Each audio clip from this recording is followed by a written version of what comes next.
একটা আকিকাতে ছাগল জবাই করতে হবে, প্রয়োজনে ভিক্ষা করে। আকিকা দিতেই হবে তার বাপকে।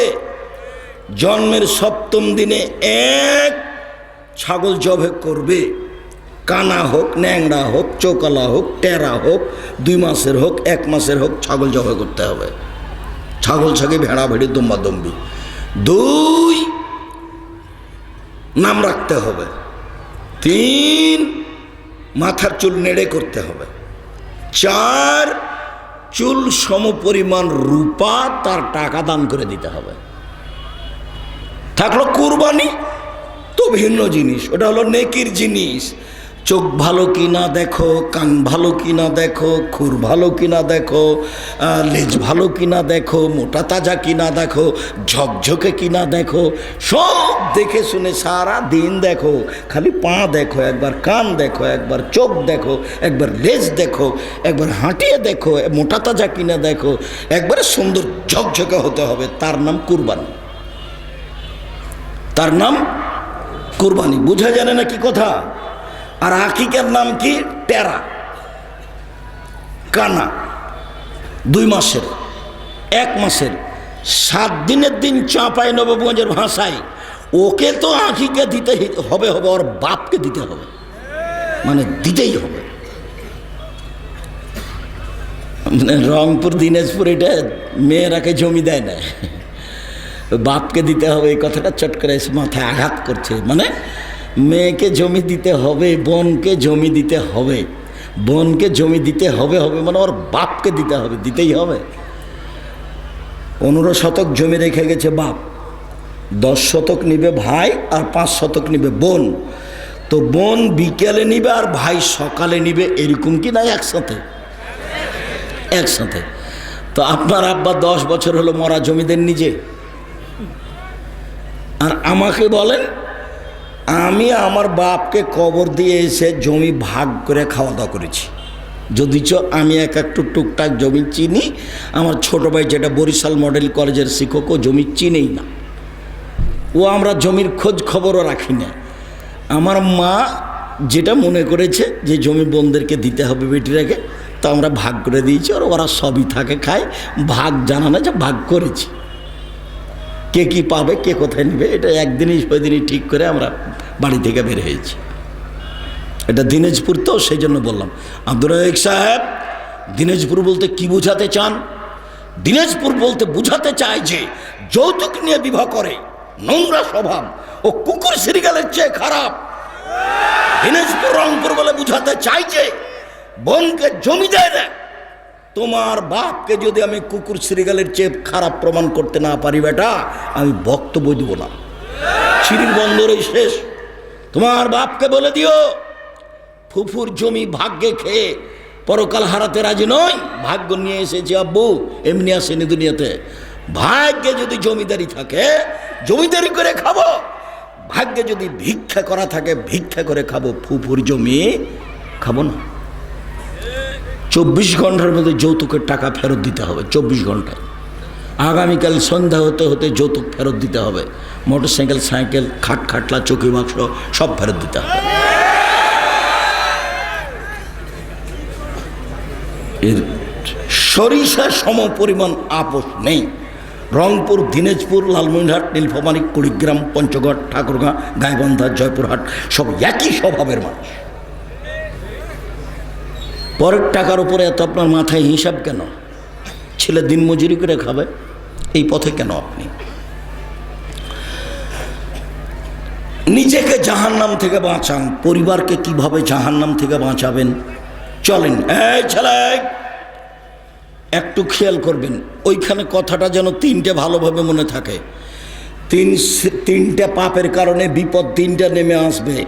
1, নেশাদার দ্রব্য পান করবে। 2, মেয়েরা যখন নাচবে। 3, যখন বাদ্যযন্ত্র প্রকাশ পাবে। সব দোকানে বাজনা বাজে, সব বাড়িতে বাজনা বাজে, সব মোবাইলে বাজনা বাজে। তাহলে 3টেই পাপ চলমান পৃথিবীতে, বাংলাদেশে, দিনাজপুরে। এখন বিপদ আসছে, ঘনিয়ে আসবেই। খুব সাবধান থাকতে হবে। কই আমাদের তো বাজনা ছাড়া চলে, বাজনা তো আমরা সহ্যই করতে পারি না। 1978 সালে নাচল ট্রেন স্টেশনের উপর দিয়ে যাচ্ছিলাম, তো ট্রেন স্টেশনে যারা পান বিক্রি করে ওরা চিনে ফেলেছে, রোজ যাই মৌলানা শীষ মাহমুদ সাহেবের খাবার নিয়ে যায় দুপুরের, তো একটা আমাকে পান দিয়েছে, তো পানটা আমি মুখে দিয়েছি। আমি প্রতিষ্ঠানে মাদ্রাসাতে ঢুকতেই শীষ মাহমুদ সাহেবের সাথে দেখা, বড় মৌলানা। তিনি বলছেন যে ওহো, আমি তো মনে করছিলাম তুই পড়াশোনা করে বড় আলেম হবি রে, তুই পান খাচ্ছিস, পান খেয়েই বেড়াস। উনি যখন এইভাবে আমাকে বললেন, তখন 78 সাল থেকে নিয়ে এখন পর্যন্ত আর আমি পান মুখে দিইনি। ওর হালাল হারাম পরে, আমি মুখেই দিনে। ওর হালাল হারাম পরে, আমি মুখেই দিনে। যে আমি পানটা মুখে দিলাম সেই জন্য তিনি এভাবে বললেন, যেটা আমি চাইনি। সম্মানিত দিনী ভাই বোন, পরিবারকে আপনি জাহান্নাম থেকে বাঁচাবেন কিভাবে? মান কানাত লাহু ওয়ালিদা, কারো যদি একটা কাজের মেয়ে থাকে, সে কাজের মেয়েকে যদি শিখিয়ে দেয়, সুন্দর বিদ্যা শিখিয়ে দেয়, কাজের মেয়েকে যদি শিষ্টাচার শিখিয়ে দেয়, সুন্দর শিষ্টাচার শিখিয়ে দেয়, তাহলে ও ডবল নেকি পাবে। মানে পরিবারকে জাহান্নাম থেকে বাঁচাতে হলে শিক্ষা দিতে হবে, বিদ্যা শিষ্টাচার, বিদ্যা শিষ্টাচার, বিদ্যা শিষ্টাচার, মূলত এই দুটা জিনিস। ওই হাদিসে এটা খুব ভালোভাবে প্রমাণিত হবে, জাবেরের হাদিসে, যেটা আপনার মনে আছে, বললে আরো ভালোভাবে মনে হয়ে যাবে। জাবের রাদিয়াল্লাহু তাআলা আনহু বলেন, আমরা আল্লাহ রাসূলের সাথে যুদ্ধ করে বাহির থেকে আসছি, এখন মদিনায় ঢুকবো। তা আল্লাহ নবী বলেন, এই শোনো, সবাই এখানে বসো, রাতে আমরা বাড়িতে, সকালে আমরা বাড়িতে যাব। তা আমি জাবের বললাম, আল্লাহর নবী, আমি নতুন বিবাহ করেছি, আমাকে বাড়ি যেতে অনুমতি দেন। তাহলে নবী বলছেন, ও তুমি নতুন বিবাহ করেছ, তো কুমারী মেয়ে বিবাহ করেছ না তালাক প্রাপ্তা মেয়ে বিবাহ করেছ? তো আল্লাহর নবী, আমি তালাক প্রাপ্তা বয়সের মেয়ে বিবাহ করেছি, যার বয়স মোটামুটি হয়ে গেছে, এরকম বিবাহ করেছি। তাহলে রাসূল বলেন, এই তুমি কুমারী মেয়ে কেন বিবাহ করলে না? তুমি তার সাথে খেলতেও, তোমার সাথে খেলতো। তখন জাবের রাদিয়াল্লাহু আনহু বলছেন, আল্লাহ নবী শোনেন, আমার আব্বা উহুদের যুদ্ধে শহীদ হয়েছেন 9টা মেয়ে রেখে, আমার 9 জন বোন আছে। আল্লাহ নবী, আমার আব্বা উহুদের যুদ্ধে শহীদ হয়েছেন 9টা মেয়ে রেখে, 9টা আমার বোন আছে। আক্রাহ আন আতাজাওয়াজা মিসলাহুন্না, আমি তাদের সমবয়সের ছোট মেয়েকে, আমি আমার বোনদের সমবয়সের ছোট মেয়েকে, বুদ্ধি কম এরকম মেয়েকে বিবাহ করতে চাইনি 4টা কারণে।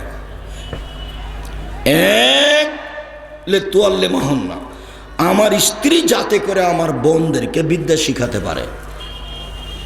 2, লেতুয়াদ্দিবাহুন্না, আমার স্ত্রী যেন আমার বোনদেরকে শিষ্টাচার শিখাতে পারে। 3, লেতুরাজ্জিলাহুন্না, আমার স্ত্রী যেন আমার বোনদের মাথা চুল চিরিনি করে পরিপাটি করে রাখতে পারে। 4, তাকুমা আলাইহিন্না, আমার স্ত্রী যেন আমার বোনদেরকে পাহারা দিতে পারে। উপস্থিত বৈঠকের দিনই মুসলিম ভাই বোন, এই মেয়ে কথা বলছো কেন? মেয়ে মানুষ তুমি কথা বলছো কেন? আপনি আমার দিনী বোন, আপনাকে আমি অনেক ভালোবাসি। এখন কেউ যদি আপনার গায়ের উপর দিয়ে চড়ে চলে যায়, আপনি মুখ খুলবেন না, বুঝছেন? আপনার গায়ের উপর দিয়ে চলে যাক, আপনি মুখ খুলবেন না, মুখখান বন্ধ রাখেন, একবারে চুপচাপ এক খেয়ালে চেয়ে থাকেন। মা হলে 4টে জিনিস লাগে। 1, বাচ্চাকে বিদ্যা শিখাতে জানতে হবে। 2, বাচ্চাকে শিষ্টাচার শিখাতে হবে, শিষ্টাচার। আল্লাহ নবী বলছেন, নবীগণের শিষ্টাচার 10টি। আল্লাহ নবী বলছেন, নবীগণের বৈশিষ্ট্য 10টি। আল্লাহ নবী বলছেন, নবীগণের খাসলাত স্বভাব 10টি। সব নবীর 10টি স্বভাব ছিল, সব নবীর 10টি বৈশিষ্ট্য ছিল, সব নবীর 10টি শিষ্টাচার ছিল। 1, এ ফাউল্লোহা, দাড়ি বড় করতে হবে, কেটে ফেলা হারাম, চেঁচে ফেলা হারাম। দাড়ি কেউ যদি চেঁচে ফেলে চোখের পাওয়ার কমে যাবে। দাড়ি কেউ যদি চেঁচে ফেলে তাহলে স্ত্রী মিলনের ক্ষমতা কমে যাবে। কেউ যদি দাড়ি চেঁচে ফেলে তাহলে তার উপরে অভিশাপ হবে। কেন? ওর মুখের দৃশ্যটা এখন মহিলাদের মতো হয়ে গেছে, এই জন্য অভিশাপ। তাহলে নবীগণের বৈশিষ্ট্য কি ছিল? দাড়ি ছেড়ে দাও, ছোট করাও হারাম, চেঁচে ফেলাও হারাম। আর চেঁচে ফেললে মহিলাদের সাদৃশ্য, এখন অভিশাপ হবে। হাদিস বুখারী মুসলিম। 2, কাসু সারেব, মোচ কেটে ফেলতে হবে, ব্লেড ব্যবহার করা হবে না, মোচ থাকবে, ছোট সাইজের হয়ে থাকবে, মোচে ব্লেড ব্যবহার করা নিষেধ। কেঁচি দিয়ে কেটে ফেলতে হবে, পুরুষের পরিচয়। 3, কাসুল আজফারে, নখ কেটে ফেলতে হবে। এই মেয়ে, তোমার নখ বড় আছে নাকি? তোমার মা দেখে না? ওটা তোমার সৎ মা নাকি? তুমি যাকে মা বলছো সৎ মা নাকি? দেখো তো, তুমি ভালো করে বিবেচনা করে তোমার সৎ মা নাকি জিজ্ঞাসা করো তো তোমার মাকে। তোমার নখ বড় কেন? নখ বড় কেন? আল্লাহর নবী